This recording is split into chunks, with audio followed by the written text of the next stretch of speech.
Yeah. Is the point of this show really to misuse Bible verses? Well, of course it is, because this is... Will you stop that? Stop what? Stop leaving your sentences open-ended. Every time you do, the audience screams. Helen, do you think you can win this game? Oh, yes, I know I can, because God said in Jeremiah 29:11 that he has plans for me to prosper. That's right, he did. You just can't say that. Sure she can, because she just did. And she gets another 29.11 points. I don't even know who Jeremiah is, but the verse is on my coffee mug. Lots more to come here on Twisted. But first, a message from this pastor. I wonder if you're an optimist or more of a pessimist. Are you an optimist who always sees the best, who always expects the best, who always thinks it's going to work out, who always expects it to work out? Or are you more of a pessimist and you always see what is going to go wrong and you focused on what has gone wrong? You look for the worst in situations and expect the worst in people, perhaps. And which is better? Is it better to be an optimist or better to be a pessimist? I mean, when you think about it, both of them have kind of problems as approaches to life, don't they? I mean, for people who are optimistic and always expect the best and always see the best, you know, sometimes their head's in cloud and they're not dealing with what's in front of them. They're not dealing with reality. And sometimes things just don't work out. Sometimes things just don't get better. You know, I've got some friends and they're in really difficult situations. You know, she was a high-flying career woman and health problems has cut that short. She's similar age to me, and her husband's got severe mental health problems and needs a lot of medication and professional support, and their life's not getting better. It just is what it is. And where's the optimistic approach for them? And then you think about pessimists and having a pessimistic view, you know, that's a real dampener on situations, isn't it? If you always think the worst and you always expect the worst, then how are you going to get anywhere? How are you going to achieve anything? Which are you? Are you more of an optimist or more of a pessimist? And which is better? And for people of faith, for people who want to follow God's ways for their lives, what does God want for us? Does God want optimistic people, or does God want pessimistic people? What does he want to cultivate in us? We're in this series called Twisted, where we're looking at verses in the Bible that have been misunderstood and trying to work out what they really mean so we can get the power and inspiration from the Bible that we need. And if you're a church person, you'll recognize these verses, and perhaps you'll recognize how sometimes they get misunderstood. And if you're not a church person and you don't know the verses that we're talking about, not familiar, then don't worry, because there's still loads for you in this series. Just understanding what the verses mean and the power they have. And if this is the first time with us and you find this helpful, then on our YouTube channel you can see the previous 2 messages in this series on Twisted, and then we've got one more next week. But our verse today is one of the most popular verses in the Bible for Christians. And you'll find it on mugs, and people love it to have it in frames, and they have it on key rings, and they just have it everywhere. And if you're not a Bible person or a church person, when I read this verse to you, you're going to understand why it's so popular, why people love it so much. And this is the verse. It's from Jeremiah 29, verse 11, and this is what it says. Let me read it to you. It says this. He says, "For I know the plans I have for you, says the Lord. There are plans for good and not for disaster, to give you a future and to give you a hope. I know the plans I have for you, said the Lord. They're for good things and not for disaster." I mean, who wouldn't love that verse? You know what I mean? You're going into a new job and you get that verse and you think, God's got good things for me in this job, not a disaster. Or you start out on a new relationship and you get that verse, and God's got good things for me in this relationship, not a disaster. Or you start a new ministry or business opportunity, God's got good things for me, not disaster in this. Or you send your kid off to university. My son, he goes to university in a couple of months. What a great verse to send him up for. God's got good things for you as you go away. It's not going to be a disaster. You can see why people love the verse so much, that God's going to give you good things. God's going to protect you. Things are going to go well. It's all going to work out. And I've got some good news for you, and I've also got some bad news for you. And the bad news is that's not what the verse means. It doesn't mean that God's always going to protect you, things are always going to go well, that you'll always prosper. The bad news is it doesn't mean that.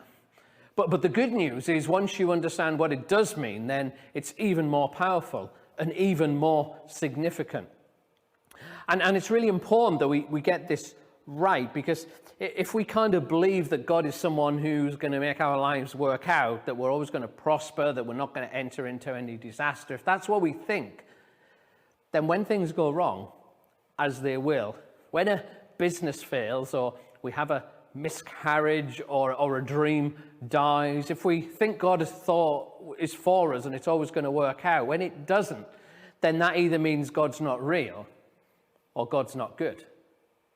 And that means that our faith is fragile, and when things don't work out for us, it's going to fall apart and we're going to struggle.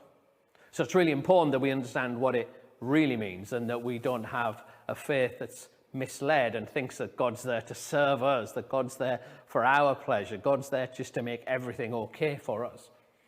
But if we can really understand what the verse means, then it can really bring an incredible amount of strength and even more power, I think. And if you've been with us in this series, you'll know that the way to really understand what a verse means is to understand its context, to understand who said it and kind of what's going on around the verse. And that's really, really important, because context changes meaning. For example, let's imagine that you've got a son who's grown up, he's got a responsible job that pays a lot of money, he's got a big mortgage and lots of credit payments, etc. And you hear someone tells you, he said he's packing his job in, he's going to resign. And he's got all these financial responsibilities, but you hear he's going to resign.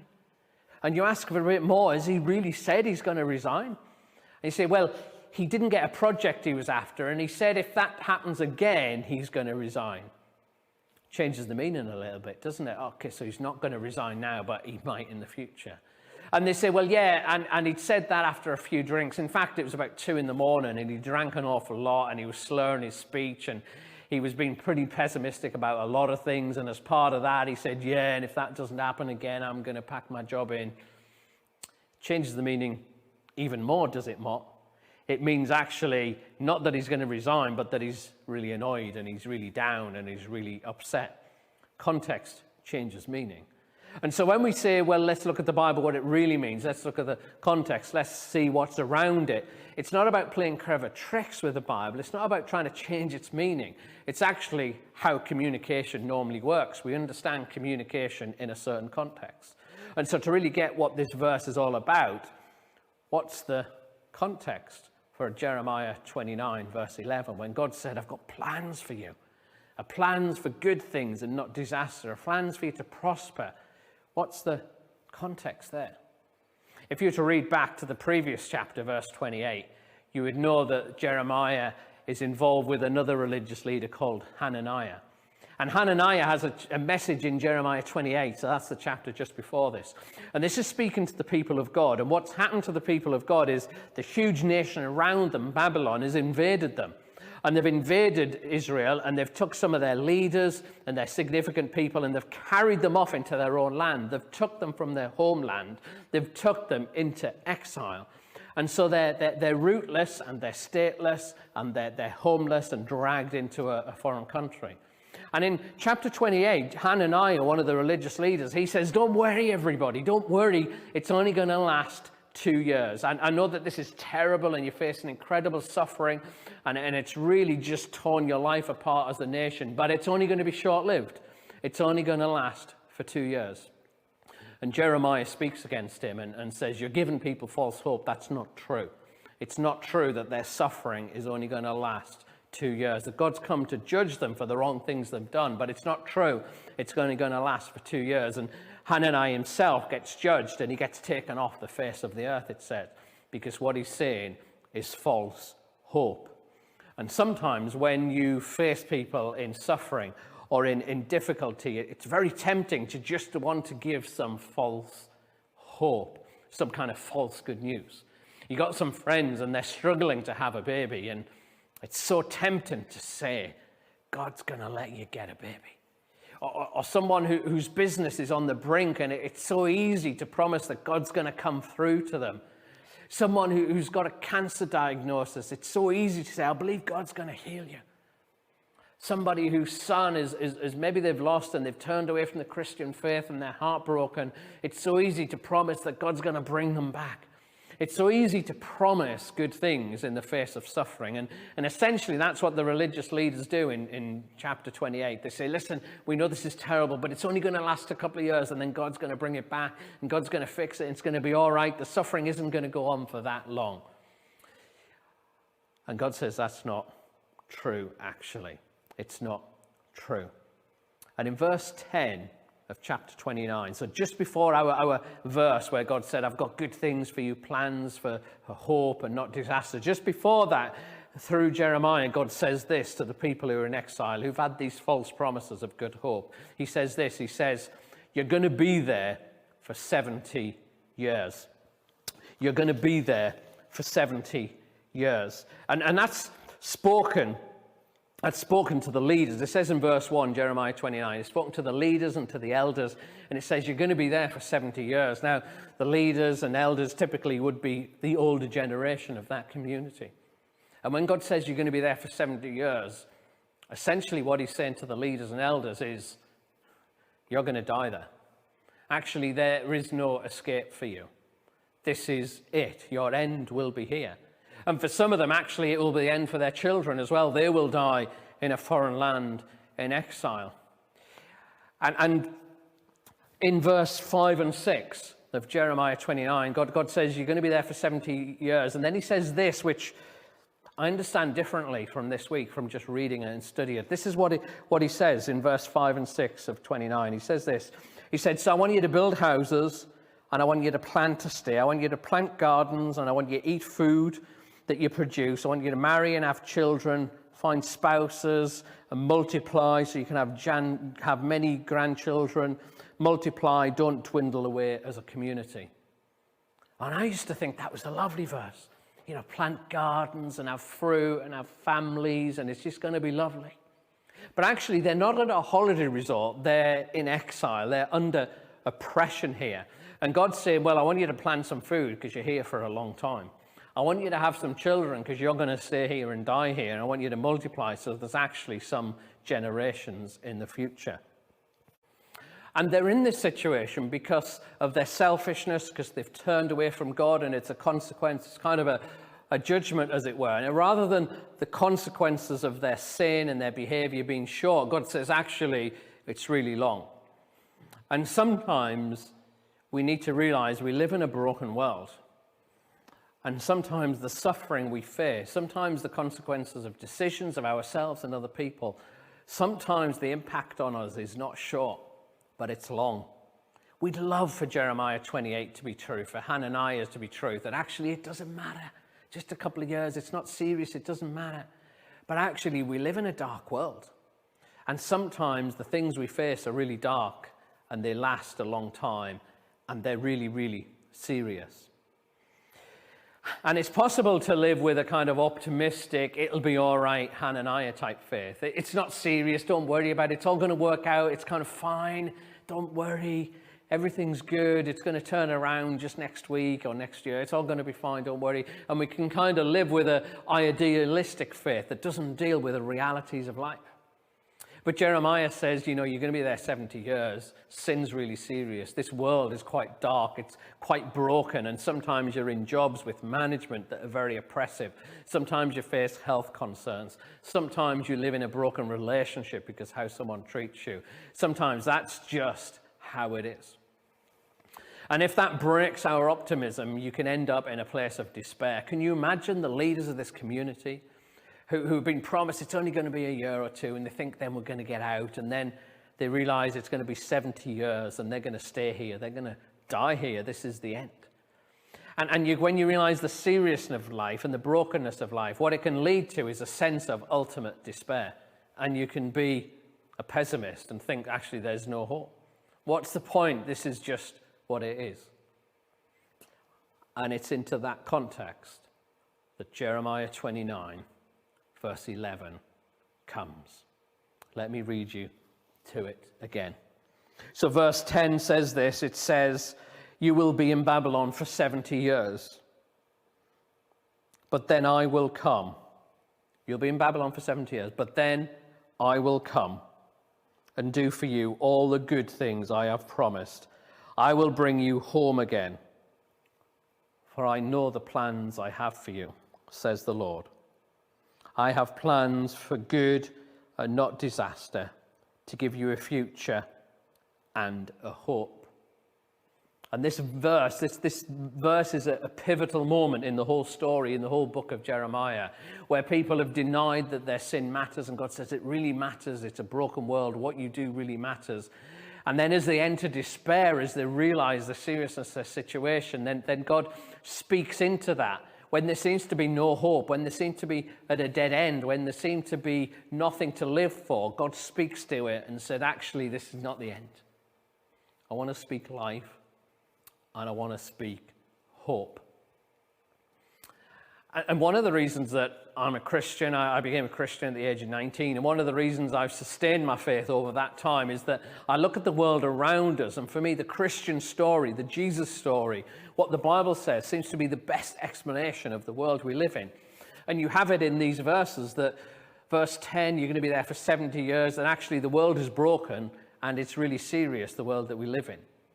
But actually, it's not without hope, because God steps in, and God wants to do something about it.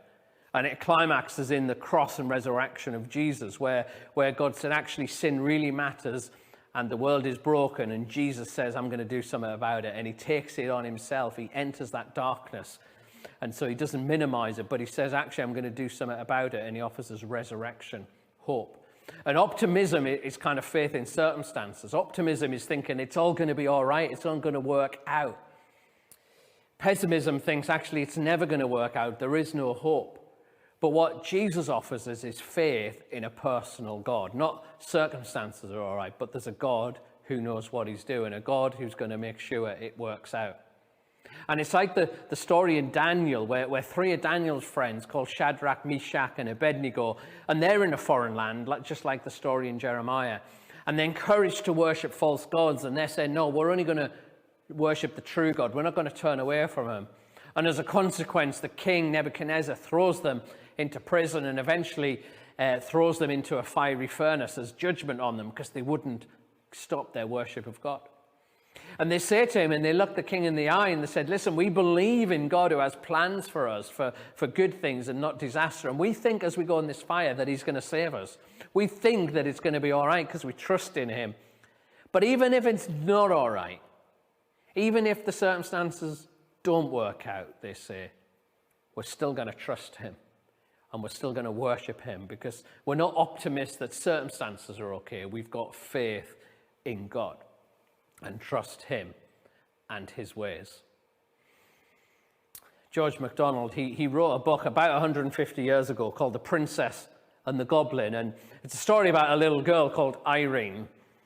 And it's a story of her. She lives in this kind of fantasy world and lives in this old house. And in the caves, there's kind of goblins running around, and they're kind of the baddies, the scary ones in the story. And in this old house, in the attic, lives Irene's fairy godmother.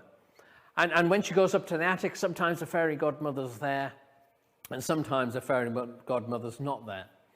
And one time she goes to her fairy godmother and said, sometimes you're here, and sometimes I can't find you when I come. And the fairy godmother said, listen, I'll tell you what we'll do. I'll give you this ball of string. And whenever you need to find me and you can't find me, just unravel the ball and follow it. And it's a very thin thread. And you can't see it, but you can feel it and just follow it. And Irene gets excited and she thinks, I'm glad I got this string because I can follow it and always take me to you. And the grandmother said, you need to trust the thread. You need to just continue following it wherever it takes you. And she said, I will, because I know it'll take to you. And she said, promise me you'll follow it wherever it takes you. And she said, I will. A few days later, Irene's on her own in a room in this house. And she starts to hear the goblins come. And they're scratching at the door of the house, and they're scratching at the windows. And she tries to ignore them, and she gets more scared and more scared. And eventually, she gets the thread, and she thinks, I need to go to my fairy godmother. And she starts following this thread, and it takes her out of her bedroom. And she thinks it's going to take her up to the attic, but it doesn't. It takes her downstairs and out of the house, and she wonders where it's going. And as she follows the thread, she sees actually the thread starts to take her towards the caves and into the caves, which is where the goblins live. And it takes her deeper and darker into the caves, and the light starts to fade, and she starts to get scared. And she comes to this wall almost of bricks and stones in front of her. And she tries to go back, but the thread only goes forward. It doesn't go back. And she starts to cry because she's scared. And she's alone. And then she hears a noise behind the stones in front of her. And she starts scraping the stones away, and she hears a voice. And as she pulls it, she finds her best friend, Curdie, had hidden there, and the stones had fallen in. And he said, "How did you know I was here?" She said, "I didn't. I was just following my grandmother's thread. And I didn't know where it was taking me, and it was taking me into this caves, and I got scared, but now I know why it's taken me, because it's to rescue you." And Curdie said, "That's great, let's go back now, let's get out." And she said, "The thread doesn't work backwards, you can only go forwards." And the thread was taken past the broken stones deeper into the cave. And she persuaded Curdie to follow the thread, because she knew the thread was trustworthy, because her grandmother was trustworthy. She knew the thread was trustworthy because her grandmother was trustworthy. And in a sense, the thread is God's presence and God's direction in our lives. And we're not living by optimism, and we don't live by pessimism, but we live faith in trusting in God's purposes for our lives. And sometimes when you follow that thread of God's purposes, of being faithful to him and whatever he's asked you to do, sometimes it will be really clear what's going on, and it'll take you to people you can rescue, like Irene comes and she knows because it's took her to a friend to rescue. And sometimes you just won't have a clue what's going on, or why God's took you to certain places, why certain things are happening. And in those moments, the invitation is to trust the thread, because God's trustworthy. Because he's got plans for you, plans for good, and plans not for disaster. And then in the next verse that we have in Jeremiah 29, it says this, it says, "If you seek me with all your heart, you will find me." If you seek me with all your heart, you will find me. And in a sense, that's what Jeremiah was saying to the exiles. This is going on for a long time, but if you seek God with all your heart, you'll find him. And you can trust the thread, because God is trustworthy. He's got plans for you, plans for good things, plans not for disaster. And even when you look around and that doesn't make much sense, your trust is in God and not in your circumstances. And in a sense, what does Jeremiah 29 verse 11 mean for us? It means a couple of things. A couple of things that it means for you. The first is it means you need to future-proof your faith. You need to future-proof your faith, because sometimes you may have a life at the moment that's going really well. Sometimes you're going to end up in Babylon for 70 years. Sometimes you're going to suffer and it's going to go wrong and it's going to be difficult. And if deep down in your idea of life and God is everything will always be okay and God will have good things and you'll never face disaster, if that's what you really think, then when you hit those things, your faith is fragile, your faith is crumble, and you think God's not good and God's not real. And so even now it's future-proofing your faith by understanding what that text really means, which means the thread's there, God's got purpose, he's working things out in your life. But you're not optimistic relying on circumstances, because you won't always see it. And the second thing that it means is you might be in Babylon for 70 years just now. You may be facing consequences of your decisions, of other people's decisions, or just being in this broken world. And you look around and you just want to enter into despair. God says, I've got plans for you. Plans for good. Plans not for disaster. I sent Jesus to die for you because I love you. He's got resurrection power, and that power can come to be in your life. And I don't know what that means, and I don't know how that's going to work out, but the invitation is to trust the thread and trust his purposes in your life. Not because circumstances are good, but because God is trustworthy. I've got plans for you for good and not for disaster. Lean into that verse and what God is doing in this world and in your life to future-proof your faith and to strengthen you in these days. Let me pray. Father, I just thank you that you don't offer us an idealism that just pretends everything all right. I thank you that you don't just offer this pessimistic despair that woe is me, everything is terrible. But you deal with the reality of the world, but you offer us hope in us. that Jesus took all the brokenness, all our sin, all the things that are wrong onto himself so that we could have resurrection life. And for those of us who need to see the thread just now, will you open our eyes that we can see what you're up to?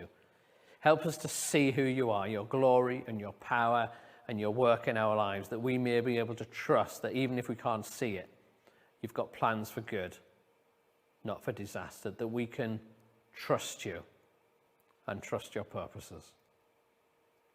Amen.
So thank you to Jules for that beautiful song.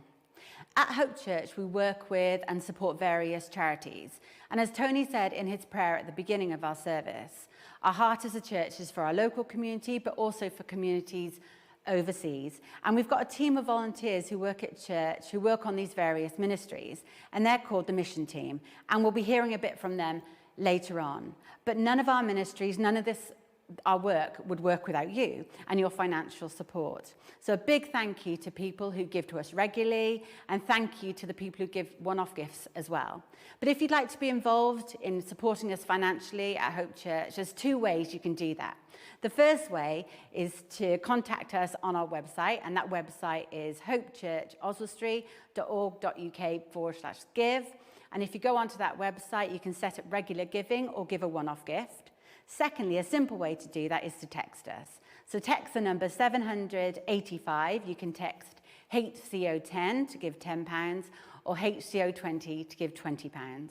But again, thank you for your support, and we couldn't do this without you. In a moment, we're going to be hearing from the mission team. They're showing a short video about all the work they do, all the communities they support. And I hope you find this video inspiring and encouraging. my name's Malcolm and I'm part of the Hope Church mission team. We're a small group of people who look after the church's mission work and the mission budget. I just really want to say a big thank you to everybody who gives so generously to the work, to the mission work, and we do promise that we use these funds wisely. We allocate the funds to various projects, big and small. We've got a couple of partnerships, one in Uganda and one in Montenegro, and we're really quite involved in these partnerships. But we also have other smaller other charities that we're also involved with that we give smaller amounts to. We have some of our own missionaries who work in different parts of the world, and we're really pleased to be involved with those. Unfortunately, I'm not going to be able to show you any videos of those because of security reasons, but we're going to show you some clips of the other work that we're involved with. Hope you enjoy it. Thank you. We're major partners with A Little Bit of Hope, who work in eastern Uganda. Amongst other things, they repair boreholes, teach children how to grow crops, and their school farm project is currently feeding 38,000 children who would otherwise go hungry whilst at school. Sat7's mission is to provide churches and Christians of the Middle East and North Africa an opportunity to witness about Jesus through inspirational and educational satellite television services to those who will otherwise never hear the gospel. Food Bank's aim is to end hunger and poverty in the UK. Last year, food banks in the UK provided 1.6 million food supplies to people in crisis. We support Oswestry and Borderlands Food Bank. A group of churches set up the Schools Christian Worker project in the Oswestry area. The project employs Jane, who works in primary and secondary schools in the area. She builds relationships with children, runs assemblies and clubs, making the message of the Bible accessible to all. We sponsor a project in Syria working in centres of hope, where families and children are provided food and shelter in a land which has been decimated by recent wars. Open Doors also work with persecuted Christians in many countries. Tear Fund works throughout the world with the most vulnerable. Working alongside local churches and Christians, they try to help local communities escape poverty. Hope Church has been involved with leprosy mission for many years. We're currently supporting a hospital in Nepal that provides help for those with this terrible disease. We recently started working alongside the Humanitarian Aid Relief Trust. This trust combines aid with advocacy, working for people suffering from oppression, exploitation and persecution who are generally not served by major organisations. We also fund a project run by Operation Mobilisation, working with the needy and unchurched in Montenegro. Here's a short video about the project. A mosaic is something that consists of little parts that are put together, little pieces, and in the big picture they reflect something beautiful. Montenegro is actually an unreached country. Even we have a few evangelical churches, but there are maybe 250 believers in the whole country. If you will ask someone, do you believe in God? He will say, of course, I'm a Christian, I'm Orthodox. And second question, what do you know about your God? So this is already a very hard question for them. When they recognize that it's not only religion or culture or tradition, but that it's personal relationships with God, they became strong believers.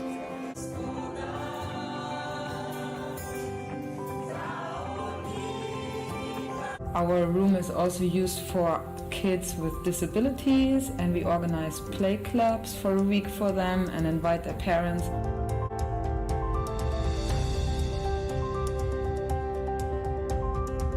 We felt really a burden for the people here because there were no Christians. Our background is working with children, so we thought what a great way to meet people.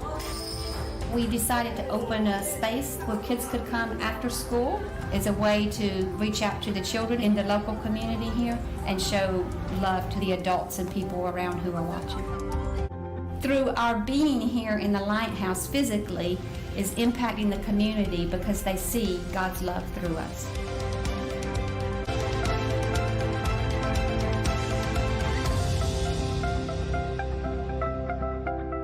to the mission team for all the great work that they do. It's been lovely spending time with you today, but we don't just meet as a church on a Sunday, we do various online meetings in the week as well. On a Monday and Tuesday, we upload onto our YouTube page short excerpts from the sermon, and these are really helpful if you want to send something to friends and family who are interested. On a Wednesday, we've got a new prayer meeting starting this coming Wednesday. It starts at 8 p.m. and it'll be on Zoom, so please look out for that. And on Thursday, we've got a new video release called Moving Forward. And these videos are all about our vision and how our vision is evolving over the next few months and has evolved over the last few weeks. So please look out for that. This week, the video will be about our new exciting things that are happening in our building move. So please keep your eyes open for all the exciting new things that are going to be happening and how you can connect with us during the week. But I want to leave you with some encouraging verses from Psalm 30. So I'll just get my Bible to read those to you. And these verses are these. You have turned my mourning into joyful dancing. You have taken away my clothes of mourning and clothed me with joy, that I might sing praises to you and not be silent. O Lord my God, I will give you thanks forever. And that's my prayer for all of us this week, that we'll have overflowing, thankful and grateful hearts to God, and we will be filled with joy. So, see you next Sunday at 11 a.m.